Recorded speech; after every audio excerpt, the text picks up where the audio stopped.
Now time for lifestyle, and of course a big thank you to our segment sponsor Lipton Tea, the world's #1 tea brand. And this morning we are looking at fraternization at the workplace environment. My guest is Dr. Edward Kwapong. He is from the Institute of Human Resource Management Practitioners, and he's also a governing council member. Good morning, Doc.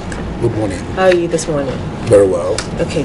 Now, a lot of times when we talk about workplace fraternization, we look at all the negative aspects of it, how it affects productivity and all of that. But is that necessarily the case? Is it always negative or bad to fraternize at your work environment?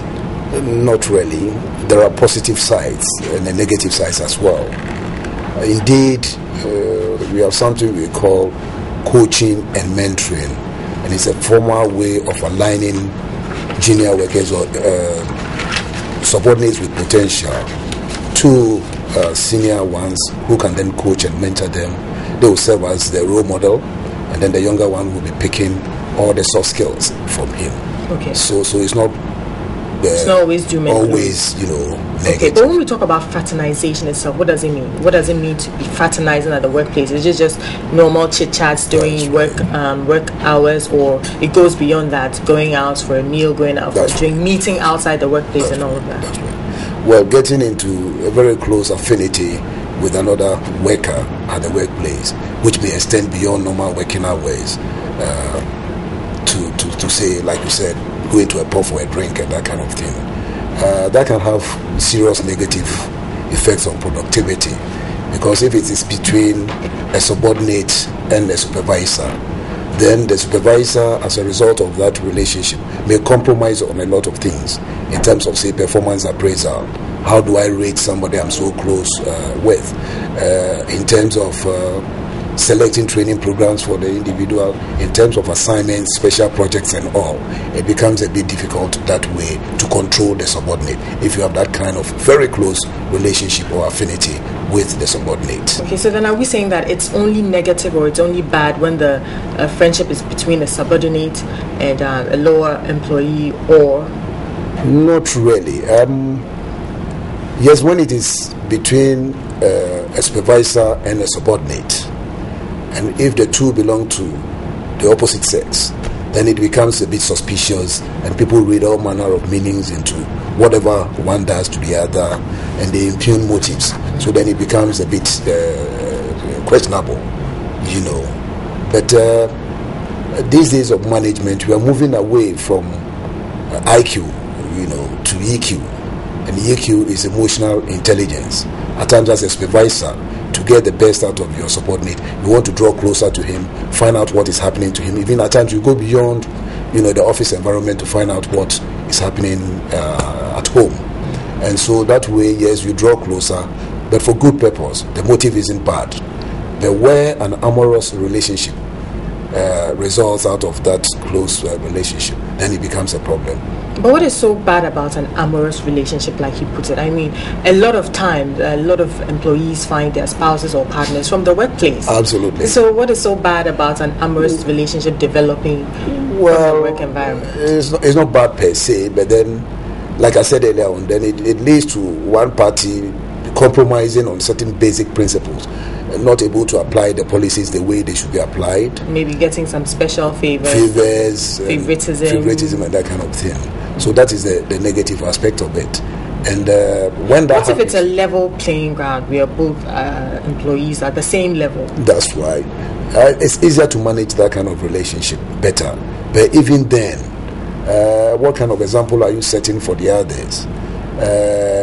What kind of suspicion will people have? For instance, if it comes to the point where you have to select that individual for a course and you have to recommend, you may do it from a very objective point of view, and yet people will read meaning into this kind of thing. What about the other employees in the workplace? How does this affect them? It affects them to the extent that they're always suspicious of what is happening between the two. And then you become the subject matter of all manner of gossips at the workplace, and that can impact negatively on other employees. Okay. So in most companies, what happens is that when we see that some level of relationship is developing between two, adults, of course. Then we try to transfer one from a schedule or a location to the other, so that they are not seen by fellow workers in that kind of relationship and in that kind of light. Are there any policies in place that kind of regulates fraternization at workplaces? Not really. I mean, you are at liberty to associate with whoever you want to associate with. It's your constitutional right, it's your fundamental right. Nobody can take that away from you. But at the workplace, if it's likely to impact on productivity and morale of others around, then we, as a matter of administrative convenience, move one out of one location or one department to the other. Indeed, in some companies, it's part of their code of ethics or the conditions of service that if you enter into this kind of relationship, then one of you must resign, or one of you must move out of a particular location to avoid people seeing you in that close affinity. So that is it. Okay, so who moves? How do they determine who moves? Is it up to the employer to determine that the female moves or the male moves? No, invariably the option is thrown at them and they exercise that option. So perhaps for convenience sake, the male may want to move out of, say, Accra to a location outside of Accra, rather than the lady. Okay, so because of all these stringent rules that will come after maybe the relationship is found out and all, wouldn't you say then that a lot of people will go to extra lengths to try to hide these kind of amorous relationships, so they can both, maybe it's a job they both enjoy and nobody wants to move away, and that's a tough decision to make anyway. Right. So don't you think they would rather make people hide these kind of relationships? Yes, but you can hide it for only so long.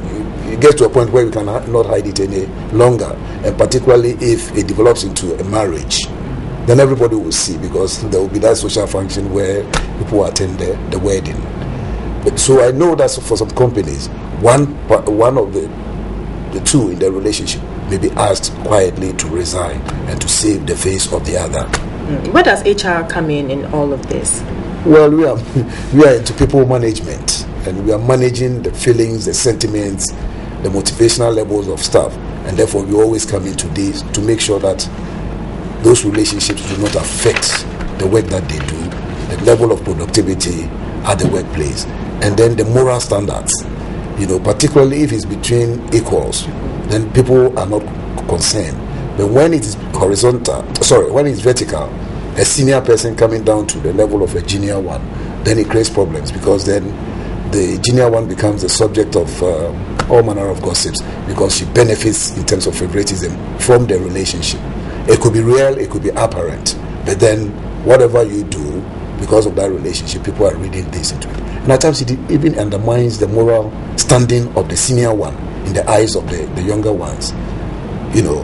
Couldn't you find, a friend outside of the organization? Then people will even question the recruitment process. Perhaps you influence the recruitment process in order to bring her on board. You also influence the performance appraisal process in order to get her promoted in good time and all that. So it creates a lot of friction and suspicion at the workplace. What if there is some level of professionalism to all of this? Both parties are very professional, they do their work diligently, everybody goes about their business, and it doesn't affect the workplace environment. Well, it is possible. But, in other professions, for instance, say in the medical field, you are not allowed to treat your own relative or a close relation, you understand? So at the workplace, yes, there are policies and procedures, you have the code of ethics, all those things are there. But, rules are made to be broken anyway.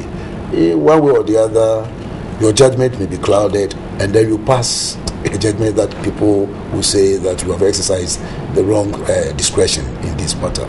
So it's a very dicey situation.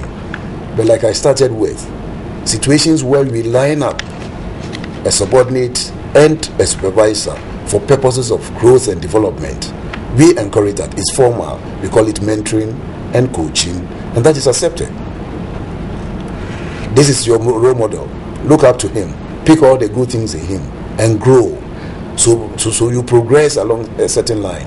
And we do this particularly when we want to when we are doing the succession planning, and we want you to move from a certain level in organization to a higher level, and you think that you have the technical skills, the hard skills you have, but the soft ones you need to learn on the job from a role model. Then we put the two of you together, regardless of your gender. We put you together to achieve that purpose. Is this very common here in Ghana? Do you get a lot of workplace fraternization? Yes, we come across them. And at times we call it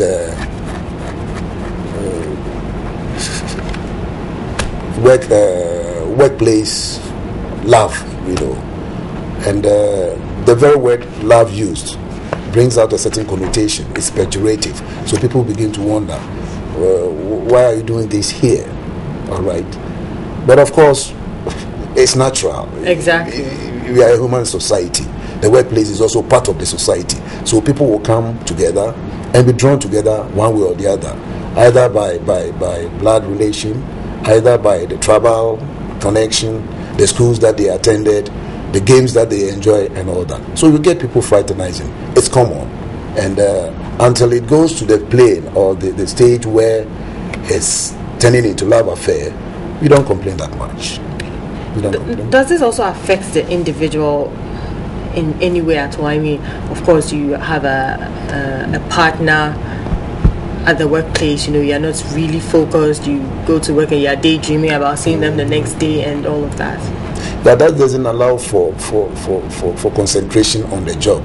It doesn't allow for you to focus on the job.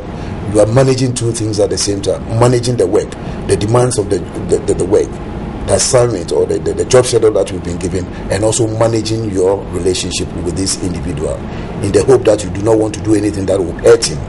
And therefore, it's a balancing act, and it's very difficult because you spill over into another area unknowingly, unconsciously. You are there, preparing tea for him, doing this for him, doing that for him, and that is where the problem comes. Okay. So how would you advise people to go about this? I mean, invariably, we've spoken about this. It may happen. So how do you prevent it, or how do you deal or manage it when it comes up? Well, talking about the individuals involved. The individuals involved, yes, control yourself, control your emotions, control your passion. Show these passions outside of the workplace. When we meet at the workplace, we are there to work. So do your work diligently. Don't give anybody the opportunity to comment or to read any meaning into what you do, what you say. And try to be very decent and prudent in how you manage the relationship once it's developed. But in the first place, I would advise you not to go into that kind of relationship at the workplace. Particularly so if you find yourself there, what do you do? Well, in extreme cases, you may want to resign and look for another job to avoid all these problems. In extreme cases, you have to exercise that difficult option of resigning and having your peace. Otherwise, once the two of you are together, there is always that conflict. Yeah, and probability of people impugning motives into whatever one party or one partner does to the other. No matter how professional you may think you are. Yes. All right. Thank you very much for your time this morning. Dr. Edward Kwapong, he's from the Institute of Human Resource Management Practitioners, and he's also a governing council member. This has been our lifestyle segment where we've been discussing fraternization at the workplace.